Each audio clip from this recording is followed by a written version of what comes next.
भारतातील एका महत्त्वाच्या संस्थेत गेल्या काही महिन्यात 100हून अधिक शास्त्रज्ञ राजीनामा देऊन निघून गेले आणि ती संस्था दुसरी तिसरी कुठली नसून थेट भारतीय अंतराळ संशोधन संस्था म्हणजे इस्रो आहे। इस्रोचे नाव ऐकलं की छाती अभिमानाने भरून येते। तीच इस्रो आज अशा वळणावर उभी आहे जिथे गगनयान सारखी देशाची पहिली माणसं अंतराळ मोहीम अंतिम टप्प्यात असतानाच या मोहिमेचा कणा असलेले अनुभवी शास्त्रज्ञ एका मागोमाग एक संस्था सोडून चाललेत। प्रकरण इतकं गंभीर बनलं की थेट केंद्र सरकारच्या अंतराळ विभागाला यात हस्तक्षेप करून नवे नियम लागू करावे लागले। पण नक्की काय झालं? इस्रोच्या शास्त्रज्ञांना बाहेर कोण खेचतंय आणि यामागे फक्त पगार आहे की आणखीन काही कारण आहे हे आजच्या व्हिडिओच्या माध्यमातून समजून घेऊया। नमस्कार, मी पंकज आणि तुम्ही पाहताय कसं काय। चंद्रयान 3 ची यशस्वी लँडिंग आणि सूर्याचा अभ्यास करणारी आदित्य L1 मोहीम यामुळे जगभरात भारताच्या अंतराळ क्षमतेची वाहवा झाली।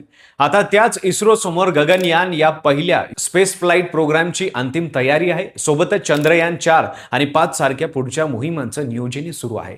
नेमक्या याच काळात संस्थेतून राजीनाम्याचा पूर आला आहे। 14 जुलैला अंतराळ विभागाने एक आदेश काढला ज्यात स्पष्ट लिहिलं की गगनयान आणि इतर राष्ट्रीय महत्त्वाच्या मोहिमांशी संबंधित शास्त्रज्ञांचे राजीनामे आणि स्वच्छ निवृत्तीचे अर्ज आता नेहमीच्या पद्धतीने सहज मंजूर केले जाणार नाहीत। सेंटर डायरेक्टर्सना स्पष्ट सूचना देण्यात आली आहे की प्रोजेक्ट पूर्ण होईपर्यंत असे अर्ज रोखून ठेवावेत आणि अंतिम निर्णयासाठी थेट अंतराळ विभागाकडे पाठवावेत। सरकार असं पाऊल उचलण्याची वेळ यापूर्वी आली नव्हती, कारण इस्रो ही नेहमीच अशी संस्था राहिली आहे जिथे शास्त्रज्ञ करिअरची सुरुवात करतात आणि निवृत्तीपर्यंत तिथेच राहतात। पण गेल्या 2-3 वर्षात हे चित्र बदलले आणि हा बदल केवळ एखाद्या दुसऱ्या शास्त्रज्ञांपुरता मर्यादित नसून संपूर्ण संस्थेवर परिणाम करणार आहे। एवढी कडक भूमिका सरकारने का घेतली हे समजून घेण्यासाठी आधी नेमके आकडे आणि त्यामागची कारणं सविस्तर बघावी लागतील। गेल्या काही महिन्यात 100हून अधिक शास्त्रज्ञ आणि इंजिनियर्सनी इस्रो सोडली। यातले बहुतांश जण बेंगलोरच्या UR राव सॅटेलाइट सेंटर मधले आहेत, तर तिरुवनंतपुरमच्या विक्रम साराभाई स्पेस सेंटर मधूनही मोठ्या संख्येने राजीनामे आले। संसदेच्या फेब्रुवारी महिन्यातल्या आकडेवारीनुसार इस्रोच्या सायन्स आणि टेक्नॉलॉजी विभागात एकूण 14,108 पदं मंजूर असून त्यापैकी फक्त 12,472 पदं भरलेली आहेत, म्हणजे 1600हून अधिक जागा रिकाम्या आहेत। प्रशासकीय विभागातही 4,034 पदांपैकी फक्त 3,057 जागा भरलेल्या आहेत। या रिकाम्या जागांच्या तुलनेत 100 राजीनामे आकडेवारीतील लहान वाटत असले तरी खरी अडचण आहे ती अनुभवाची। या यादीत काही मोठी नावं आहेत। LVM-3 या लॉन्च व्हेइकलचे प्रोजेक्ट डायरेक्टर विक्टर जोसेफ यांनी विक्रम साराभाई सेंटर मधून राजीनामा दिलाय। स्पेडेक्स मोहिमेच्या प्रोजेक्ट डायरेक्टरने संस्था सोडली आहे आणि सर्वात चर्चेत नाव म्हणजे चंद्रयान 3 मोहिमेत सिम्युलेशन टीमचं नेतृत्व करणारे आदित्य रल्लापल्ली, ज्यांच्या टीमने 1 लाखहून अधिक सिम्युलेशन आणि जवळपास 25 टेराबाइट डेटा तयार करून चंद्रावरची लँडिंग सुरक्षित केली होती। हे लोक फक्त कर्मचारी नव्हते तर या मोहिमेचा कणा होते। एखादा प्रोजेक्ट डायरेक्टर तयार व्हायला वर्षानुवर्षाचा अनुभव लागतो, कारण त्यांच्याकडे केवळ तांत्रिक ज्ञान नसतं तर मिशनच्या प्रत्येक टप्प्याची, प्रत्येक जोखमीची बारकाईची माहिती असते। अशी माणसं गेली की त्यांची जागा कागदावर भरता येते, पण त्यांचा अनुभव भरून काढायला वर्ष लागतात। आता प्रश्न असा आहे की एवढे अनुभवी शास्त्रज्ञ इस्रो का सोडताय? यात सर्वात मोठं कारण म्हणजे भारतातल्या खासगी अंतराळ क्षेत्राचा झपाट्याने होणारा विस्तार। गेल्या काही वर्षात सरकारने अंतराळ क्षेत्र खासगी कंपन्यांसाठी खुलं केलं आणि त्यामुळे अनेक नवीन स्टार्टअप्स आणि एरोस्पेस कंपन्या वेगाने उभ्या राहिल्या।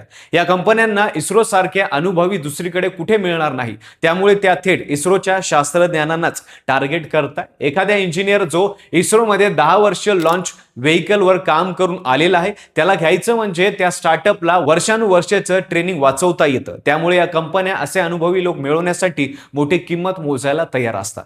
जास्त पगार, चांगल्या सुविधा आणि सगळ्यात महत्त्वाचं म्हणजे कामाचं स्वातंत्र्य हे या कंपन्या देतात। सरकारी संस्थेत काम करताना बजेटसाठी थांबावं लागतं, प्रत्येक निर्णयासाठी अनेक स्तरावरून मंजुरी घ्यावी लागते, तर खासगी कंपन्यांमध्ये सगळं काही पटकन मिळतं आणि निर्णय झटपट होतात। या वर्षांच्या अर्थसंकल्पनात अंतराळ विभागासाठी 13,705 कोटीचं तरतूद करण्यात आली, पण भारताच्या आगामी महत्त्वाकांक्षी मोहिमांच्या तुलनेत ही रक्कम पुरेशी नाही असं तज्ज्ञांचं म्हणणं आहे। मर्यादित बजेटमुळे शास्त्रज्ञांना तुलनेत कमी पगारावर काम करावं लागतं आणि विदेशातल्या संशोधन संस्था नेमक्या याच संधीचा फायदा घेत मोठ्या पगाराचा ऑफर देतात। यामुळे काही शास्त्रज्ञ थेट देशही सोडतात। याशिवाय संस्थेअंतर्गत असंतोष ही एक महत्त्वाचं कारण आहे। अनेकांना वाटतं की त्यांच्या कामाला योग्य मान्यता मिळत नाही, संसाधनाची कमतरता जाणवते नव्हते आणि कामाची पद्धत तसंच वर्क कल्चर बाबतही समाधान नाही. खरा धक्का बसतो तो गेल्या वर्षभरात इस्रोला सलग 2 मोठे अपयश सहन करावे लागल्यानंतर. मे 2025 ते जानेवारी 2026 या काळात PSLV-C 61 आणि PSLV-C 62 या दोन्ही मोहिमेमध्ये रॉकेटच्या तिसऱ्या टप्प्यात तांत्रिक बिघाड झाला आणि रॉकेट तसंच उपग्रह दोन्ही गमवावे लागले. याच काळात राजीनाम्याची संख्याही झपाट्याने वाढली. जेव्हा गगनयान सारख्या मोहिमेत काम करणारे प्रमुख शास्त्रज्ञ मध्येच बाहेर पडायला लागले तेव्हा मात्र सरकारला थेट हस्तक्षेप करावाच लागला. गगनयानचं पहिलं मानवरहित उडान याच वर्षी होणार आहे आणि पहिली मानवी मोहीम 2027 साली नियोजित आहे. अशा टप्प्यावर प्रोजेक्ट डायरेक्टर दर्जाची माणसं गमावणं म्हणजे संपूर्ण वेळापत्रकावरच प्रश्नचिन्ह निर्माण होण्यासारखं आहे. इस्रोचे अध्यक्ष व्ही नारायण यांनी राजीनाम्याची बाब मान्य केली पण त्याबद्दलची चिंता मात्र फेटाळून लावली. त्यांच्या मते कोणत्याही संस्थेत कर्मचाऱ्यांचं येणं जाणं हे सामान्य बाब असते आणि एक शास्त्रज्ञ गेला तर दुसरा त्याची जागा घेतो. त्यामुळे मोहिमांवर परिणाम होणार नाही याची पुरेशी काळजी घेतली जाते. कॅडर रिव्ह्यूला मंजुरी दिली आहे आणि सध्या संस्थेला विविध पदांवरच्या जवळपास 1050 रिक्त जागा भरण्याची भरती प्रक्रिया वेगाने सुरू आहे. मात्र वस्तुस्थिती अशी आहे की ज्या प्रकल्पांना अत्यंत विषय कौशल्याची गरज असते तिथून अनुभवी शास्त्रज्ञांचं अचानक बाहेर पडणं हे केवळ आकडेवारीनं भरून निघणारं नाही तर काहींनी थेट परदेशात स्थानिक होण्याचा मार्ग निवडलाय तर काही जण भारतातल्याच खाजगी अंतराळ कंपन्यांमध्ये रुजू होत आहे. नव्या नियमामुळे किमान गगनयान सारख्या संवेदनशील मोहिमावर काम करणाऱ्या शास्त्रज्ञांना तत्काळ बाहेर पडता येणार नाही. पण दीर्घकालीन उपाय म्हणून हे नियम पुरेसे आहेत का हा प्रश्न मात्र कायम आहे.